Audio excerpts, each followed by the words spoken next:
नमस्कार जी। सर्वं शांति शांति शांति शावा शांति।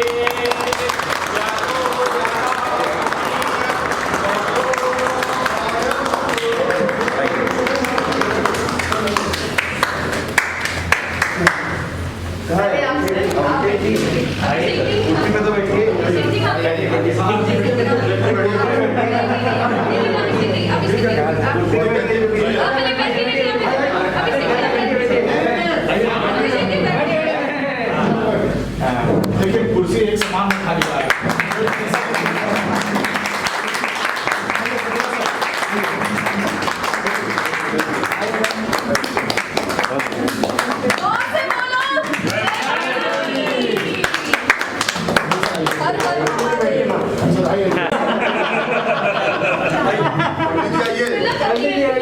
तिलक तो कर दीजिए, तिलक करना चाहिए, सामान लेके हुए लेके आइए एप्लीकेशन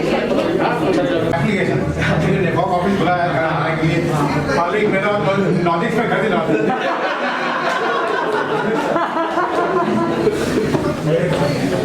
हम लोग 15-20 लोगों की मीटिंग एक बार आराम से यहाँ पर मतलब अपनी कैसे बजे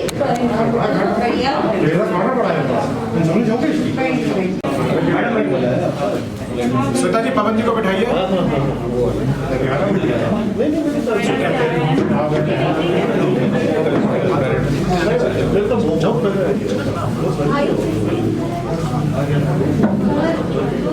ओम हरि ओम आनो भगवदेवो जन्तो विषेवतो दत्तासो अग्निदासा उद्भिदा देवानो जाता सदिमिदि विदि असंप्रायो रचितानो देवे देवे देवानां भद्रास्मदोदां देवानां गुंसख्यमोक्षे देवा वयं देवानां आयो प्रतिअन्तो जीवसे तानि पुनः शान्ति वं शान्ति सर्वगुं शान्ति शान्ति शान्ति क्षमा शान्ति यतो यदा समीयते ततो नु अव्यं कुरु शान्नः सुशान्ति भवतु। श्रीमन्महागणाधिपते नमः। ओम नमः नमः। ओम ओम नमः। ओम इष्ट देवताभ्यो नमः। ओम कुल देवताभ्यो नमः। अभिषेक जी, आज निफोमा का कार्यालय का उद्घाटन किया गया, क्या है पूरा? अब माना जाएगा जिस तरह से ग्राउंड पहले लड़ाई होती थी, अब जितने भी बाहर से क्या संस्था से मिलेंगे यहाँ पे? देखिए, हम लोग की लड़ाई ज़्यादातर तो जब भी हम मीटिंग करते थे तो कभी सड़कों पे या फिर कभी पार्कों पे बुला के लोगों को मीटिंग करते थे। लेकिन नेफवा के कार्यालय की ज़रूरत पिछले 5 सालों से ज़रूरत थी कि नेफवा के एक कार्यालय होनी चाहिए ग्रेटर नोएडा वेस्ट में। तो एक सीमित संसाधन की वजह से ये कार्य पूरा नहीं हो पाता था। लेकिन अब हमारे जितने भी मेंबर्स हैं उन्होंने फैसला किया, साथ ही हमारे अधिवक्ता कुमार मिहिर जी ने, कि नेफवा के एक स्थायी कार्यालय होना चाहिए जहाँ पर लोग जाके मीटिंग कर सके, घर खरीदार आके मिल सके, अपनी समस्या को रख सके। तो ये सारे घर खरीदारों के द्वारा ही ये कार्यालय को आज शुरुआत की गई है, कार्यालय की शुरुआत की गई है। और आगे ये घर खरीदारों के लिए ही है, और जो भी समस्या होगी हम लोग यहाँ पर ही घर खरीदारों की समस्या को सुनेंगे। और आंदोलन सड़कों पे ही होगी, बिल्डरों के ऑफिस के बाहर ही होगी, प्राधिकरण के कार्यालय के बाहर ही होगी। हम अपनी मांगों को लेकर जिस तरह लड़ाई लड़ रहे थे उसी तरह लड़ाई आगे भी लड़ेंगे। पहले जो निवेशक थे, बायर्स जो कहा जाए, तो वो पहले मुलाकात करने के लिए जगह नहीं मिल पाती थी, कहीं अगर वार्तालाप करनी पड़ती थी या अपनी समस्याओं को लेकर, तो किस तरह से अब निफोमा अपने इस संस्था के जो कार्यालय को बायर्स तक कैसे पहुंचाएगी कि जिससे बायर्स यहाँ आ सके? देखिए, इस कार्यालय में हमारे कोई ना कोई सदस्य आपको प्रतिदिन मिलेंगे, सुबह 10 बजे से लेकर शाम में 7 बजे तक, ताकि घर खरीदारों को मिलने के लिए उन्हें संडे या फिर शनिवार तक का इंतज़ार करना पड़ता था। अगर हम पार्कों में मीटिंग करते थे या सड़क पे कहीं मीटिंग करते थे तो ज़्यादातर बायर्स सैटरडे या शनिवार को मिलते थे। अब हमारे अधिवक्ता भी यहाँ पर आके बैठक करेंगे, जो कुमार मिहिर हैं, जिन्होंने अमरपाली की एक लंबी लड़ाई लड़ी है और लोगों को हक दिलवाया, तो वो भी यहाँ पे मिलेंगे ताकि लोगों तक बायर्स आसानी से आके अपने कार्यालय में आके अपनी बात को रख सकते हैं। जो कि हमारी मेंबर्स आज की तारीख में काफ़ी ज़्यादा और 70 से अधिक हमारे कोर सदस्य हैं। तो हमारे कोर सदस्य की भी दायित्व हो बनी रहेगी कि वो भी आएँ, यहाँ पर बैठें और लोगों की समस्या को सुने और आगे तक पहुँचाएँ। जिस भी तरीके से हम लोग उनकी समस्या का समाधान के लिए लड़ाई लड़ रहे थे और उसी तरह वो जारी रहेगी, चाहे वो कोर्ट का माध्यम हो या फिर सड़क आंदोलन करना हो या प्राधिकरण के बाहर आंदोलन करना हो, तरीका वही रहेगा। निफोमा ने बायसों की काफ़ी आवाज़ें बुलंद करी हैं, प्राधिकरण से लेकर कोर्ट से लेकर हर चीज़ में अपनी उनकी बातें रखी हैं। तो क्या माना जाए कि इतनी लंबी लड़ाई लड़ने के बाद क्या निफोमा बायसों की उम्मीद को हमेशा ऊपर रखे रखा है? देखिए 10 साल से ये संगठन काम कर रही है, 10 साल तक संगठन ऊपर ही बढ़ रही है। जब ऊपर तो ये दर्शाता है कि नेफवा किस ईमानदारी से अपनी लड़ाई लड़ रही है और अपनी बातों को आगे मजबूती से रख रही है, घर खरीदारों की मदद कर रही है। कई उदाहरण हैं हमारे पास, आप देख सकते हैं कि जो एक एयरवेल बिल्डर है, कई निवेशक वहाँ पर फंसे हुए थे, उन्हें भी हम लोगों ने बाहर निकाला। अम्रपाली की सबसे बड़ी एग्जाम्पल है, उन्हें हम लोगों ने बाहर निकाला।